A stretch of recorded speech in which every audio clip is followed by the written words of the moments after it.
Каспий KZ әлемдік IT саласының болашақ көшбасшыларын қолдады. Бүгін Астанада жасанды интеллект бойынша халықаралық олимпиаданың екінші кезеңі өтіп жатыр.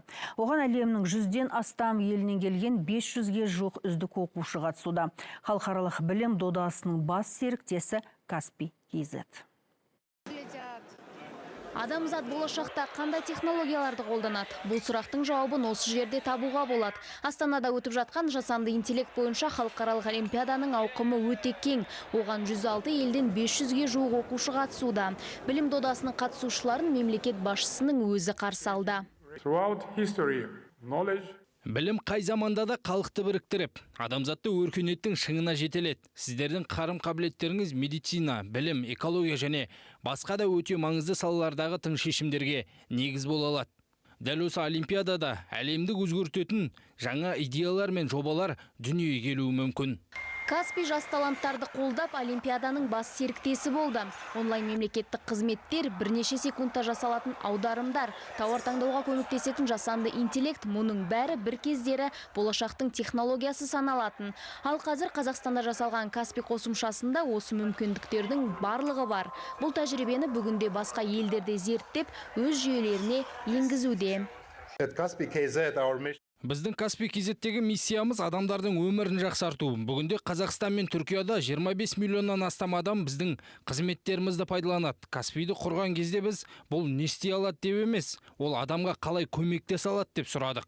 Бұл ең маңызды сұрақтардың бірі. Сіздерге айтар алғашқы кеңесім, технологияны технология үшін жасамаңыздар. Ең алдымен оның қандай мәселені шешетін, адамдарға қандай нақты пайда келетін іздеңіздер. Әрдайым адамның шынайы қажеттілігінен бастаңыздар. Сізді табысты қылатын дәл осы нәрсе.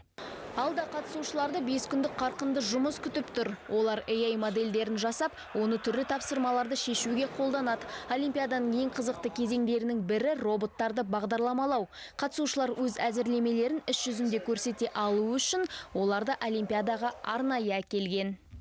Баз демеуші Каспий болды, үлкен технологиялық алып компаниялар болып, осындай іс-шараларды қолдау, ол әрине өте бір үлкен сенім және Қазақстанның дамуына қосып жатқан үлестері. Жасанды интеллект дәуірінде қандай жаңа математика ма, информатика ма, компьютер сайенс, солардың барлығын жетілдіру, ол тек қана мемлекеттің қолында емес. Осындай ірі технологиялық компаниялармен бірігіп, осындай жұмыстарды атқару керек. Сондықтан осындай олимпиадаларға Каспий, тағы да демеуші, басқа да демеушілер қатысып жатқаны, ол өте үлкен жауапкершілік деп ойлаймын. Олимпиаданы Қазақстанда өткізу туралы шешім қабылданған сәттен бастап, жергілікті компаниялар қолдау көрсете бастады.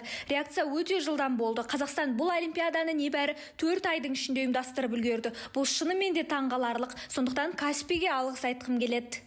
Халықаралық AI олимпиадасы биыл 3-ші рет өтіп жатыр. Өткен жылы білім додасы Қытайда өтіп, Қазақстан құрамасы 60-тан астам елдің арасында 4-ші орын алған еді. Биыл ел намысын 8 жас талант қорғайды. Олардың барлығы бірнеше кезеңнен тұратын ұлттық іріктеуден өткен. Дайындық өте жақсы өтті. Бізде бапкерлермен күшті шыңдалдық. Жасанды интеллект саласын қолдап осы жасанды интеллект саласында түрлі жобалар жасап, зерттеулер жасап жүрген жастар өте көп. Осындай өзіміздің еліміздің Каспий секілді компаниялары осы біздің жастарды осындай олимпиадаларды қолдап жатқаны өте күшті.